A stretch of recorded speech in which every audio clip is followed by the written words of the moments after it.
and a huge number of these ingots were actually found in situ at the bottom of the Mediterranean Sea, along with a whole bunch of other exotic items.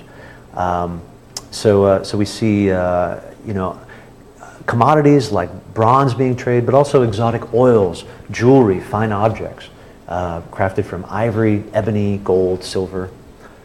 In Egypt itself, we see some of these objects being brought to Egypt. This is the tomb of Rekhim Re, right? And we see all these courtiers coming from different lands, bringing, of course, exotic items to Egypt. We can see these are different people from different lands as well. Here's a depiction of a Syrian man bringing forth probably what is an amphora of either perfume, oil, or wine. The scope of this trade is pretty extensive.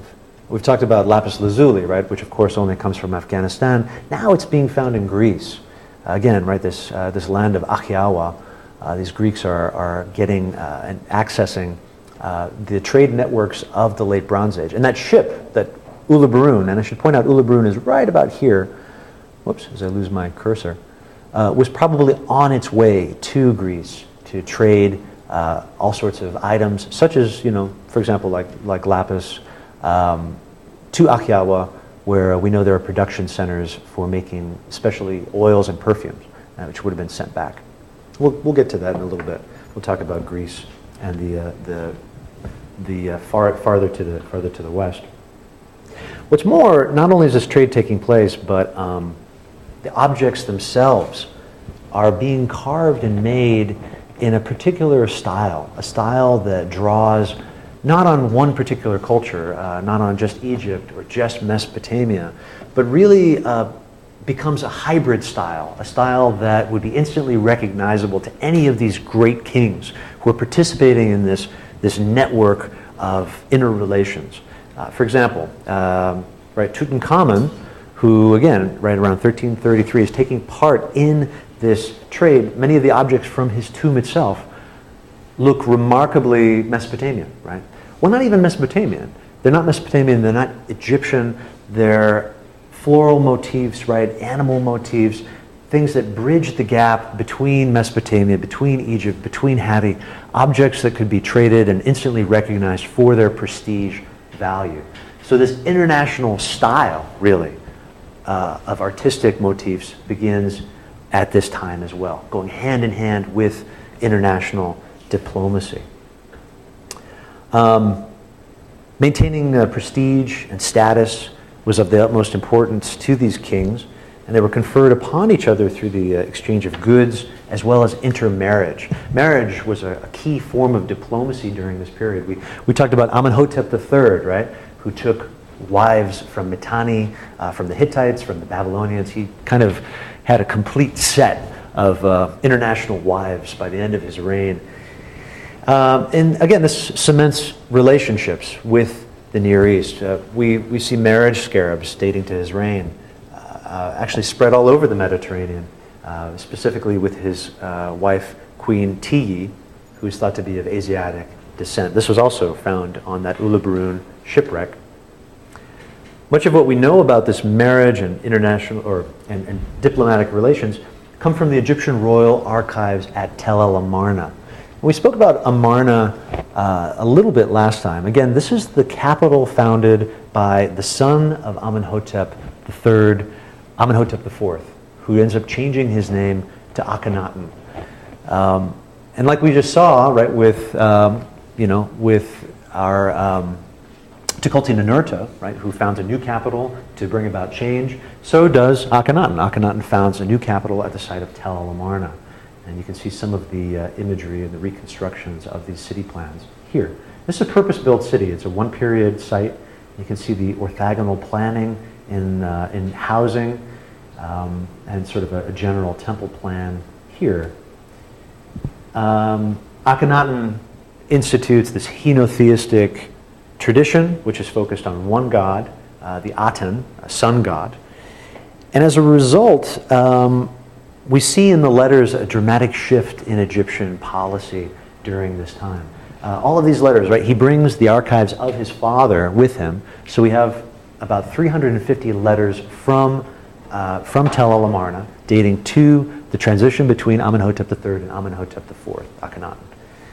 They spent 27 years of correspondence, and really we see the effects of what happens when this Egyptian empire begins to sort of neglect its vassals on the far reaches of its empire. Again, all these letters are written in Akkadian. The majority of them, many of them, about 50 of them, are royal correspondence between kings. So let's read one of these letters of the king. So Kadashman Enlil from Babylonia ends up writing to Amenhotep III, and he writes, "From Kadashman Enlil, king of Babylon, to Amenhotep of Egypt, how is it possible that you've written to me in order to ask the hand of..." How is it possible that having written to you in order to ask the hand of your daughter, O my brother, that you should have written to me using such language, telling me that you won't give her to me, since earliest times no daughter of the king of Egypt has ever been given in marriage? Why are you telling me such things? You're the king, aren't you? You may do as you wish. If you wanted to give me your daughter in marriage, who would say no? But in keeping with this principle of not sending anyone, you haven't sent me a wife. Have you not been looking for a fraternal and amicable relationship when you suggested to me in writing a marriage to make us become closer? Of course, right? We know Amenhotep III wasn't talking about a marriage to Kadashman Enlil, but right, taking a wife for himself. Kadashman Enlil continues, "About the gold which I wrote to you about, send it now quickly this summer before your messenger has next reached me. Gold in abundance, as much as is available, so I can finish the project that I'm working on." Now again, instead of just asking for gold, right, which sounds a little bit, needy, Kadashman Enlil has to couch this in the way that a great king would couch it. Not that he needs the gold, but that he has a specific project that he's working on. So he says, "If you send the gold this summer, the gold which I've written to you about, then I'll give you my daughter in marriage. Therefore, send much of it. But if you don't send me any gold, and I've finished the project that I'm working on, well then why would I wish for gold? Even if at that point you send me 3,000 talents of gold, I won't accept them. I'll return them to you and I won't give you my daughter in marriage." So, Kadashman Enlil is being very savvy about this. Of course, right, the point is that he wants to get gold from Egypt, which, like the other kings of this region, or like the kings of Mitanni and Assyria, there's this perception that in Egypt gold is like dust in your country. But he's doing it in such a way, right, where he's maintaining the prestige of a great king, and he's not begging Egypt for it. He says, "Oh, I need it for this specific project." So we see quite a bit of this sort of haranguing. In fact, actually, Kadashman Enlil is particularly savvy in this regard. He keeps asking Egypt for the Egyptian king, Amenhotep III, for his daughter. He wants to marry an Egyptian princess, so right, he can increase his own prestige at home. And he keeps getting rebuffed over and over again. So actually, we had another clever counter-proposal by Kadashman Enlil, where he writes to the Egyptian king saying, "Well, if you won't send me your daughter, truly someone else's daughter, a beautiful woman must be available. So just send me a beautiful woman as if she was your daughter. Who's going to say that she's not the daughter of the Egyptian king?" So a lot of dealing and wheeling from Kadashman Enlil. And we'll talk about Babylon and the Kassites at Babylon next time. But the majority of the letters in the Amarna archive are like this one, which is right here.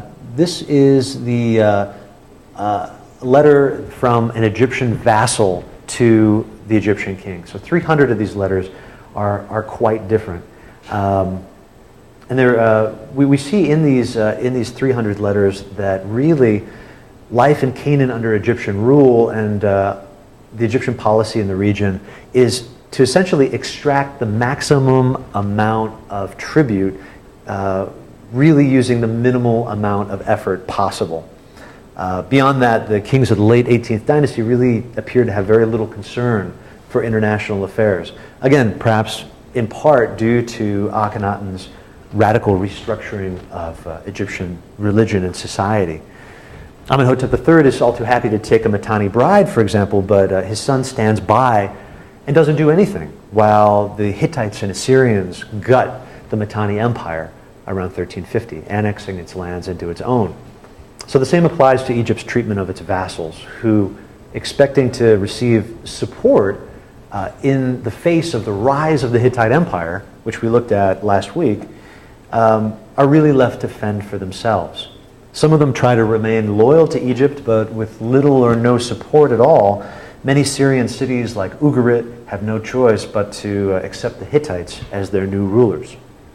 Nowhere is this better seen than in a set of letters by Rib-Adi of Byblos. I put his name down there, one of the vassals of the Egyptian Empire at this time. So we get a series of letters coming from Rib-Adi that really show us this dramatic shift in Egyptian policy, really where these vassals are left with no support at all. So we have a series of letters, one after the next. Rib-Adi speaks to his lord at the feet of my lord, and listen how different this is, how different the letter is than, say, this exchange between peers, right? A letter written from a vassal to his king. At the feet of my lord, my son, I fall down before you 7 times and 7 times. I am like the dirt at your feet. Right? Very different way of addressing someone. Let the king, my lord, know, however, that the war against me is severe. Right? This is again the war of the Hittites. The Hittites are now taking control in the north. Our sons and our daughters are gone, as well as the furnishing of the houses, because we've sold them to keep us alive. My land is like a wife without a husband, lacking in cultivation. I've repeatedly written to the palace regarding the distress afflicting me, but no one has paid attention to my words that keep arriving. The king needs to heed the words of his servant. Mercenaries have killed the king of Arada, and the people of Amia, the surrounding cities, have even killed their own lord. I'm frightened.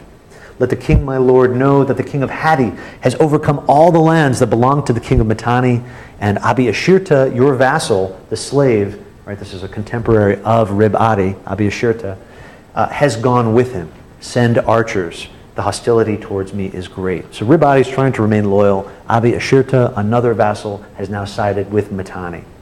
But again, no help is coming from Egypt. Rib-Adi writes again, to the great king, king of the universe, 7 times I throw myself down before you. Still, the king writes to me and asks, for what reason are you sending messengers to me? Look, there's no governor in my service in the cities, and the face of everyone is against me. There's no going forth. There's no sending to the king. There's no man who will carry my letters to you.